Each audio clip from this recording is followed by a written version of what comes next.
উত্তরবঙ্গের মানুষের যাতায়াতের গুরুত্বপূর্ণ মাধ্যম সিরাজগঞ্জ সোনামুখী বগুড়া আঞ্চলিক সড়কটি। এর প্রশস্তকরণের কাজ শুরু করে সড়ক এবং জনপথ বিভাগ, কিন্তু 5 বছরে 3 দফায় মেয়াদ বাড়ানোর পরও শেষ হয়নি প্রকল্পের কাজ।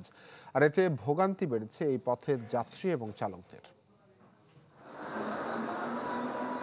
সিরাজগঞ্জ সোনামুখী বগুড়া আঞ্চলিক সড়ক। প্রতিদিন সিরাজগঞ্জ থেকে এই সড়ক হয়ে বগুড়া, গাইবান্ধা ও রংপুর সহ বিভিন্ন জেলায় যানবাহন চলাচল করে। আবার মহাসড়কে যানবাহনের চাপ বাড়লে উত্তরবঙ্গ থেকে ঢাকাগামী যাত্রী ও চালকরা বেছে নেন এই সড়ক।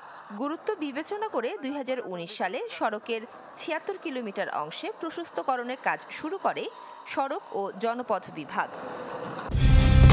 কালার এক্সপার্ট, জর্জ স্যাপ এবং মাইল্ড অন হ্যান্ডস টেকনোলজি সমৃদ্ধ অরিক্স ক্রিস্টাল ওয়াশ আপনার লন্ড্রি এক্সপার্ট।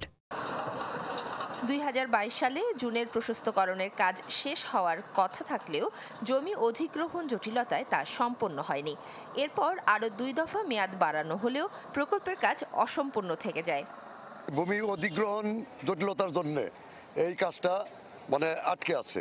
রুগীরা সময় মতো হসপিটালে পৌঁছাইতে পারে না এবং অনেক প্রেগনেন্ট রুগী তারা এই হসপিটাল পর্যন্ত পৌঁছাইতেই পারে না শুধু এই রাস্তাটা খারাপ থাকার কারণে।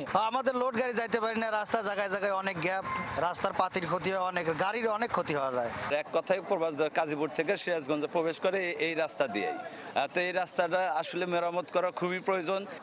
এদিকে সড়কের সংস্কারের কাজ দ্রুত শেষ করার আশ্বাস দিয়েছে সড়ক ও জনপথ বিভাগ। জটিল এবং দীর্ঘমেয়াদী অধিগ্রহণের কারণে একটু সময় লাগতেছে।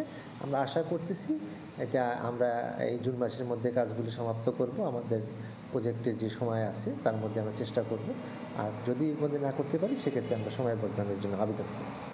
পুরো প্রকল্পের খরচ ধরা হয়েছে প্রায় 1028 কোটি টাকা।